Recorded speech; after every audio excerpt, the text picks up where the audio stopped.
இன்னைக்கு கம்பெனில இருந்து நான் வந்துட்டு இருக்கும்போது ஆனந்தி ரோட்ல மயங்கி விழுந்திருந்ததை நான் பார்த்தேன்.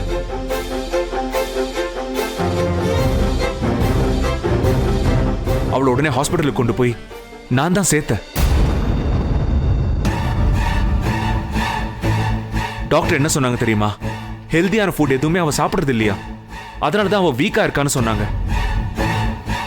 சோ ஆனந்தி வீக்கா இருக்கான்னு சொன்னதும் அவ ஒருத்திக்காக மொத்த கம்பெனிக்கும் கேண்டீன் வச்சு சாப்பாடு போடணும்னு சொல்ற, அப்படிதானே? மாம், இதுல என்ன மாம் தப்பு?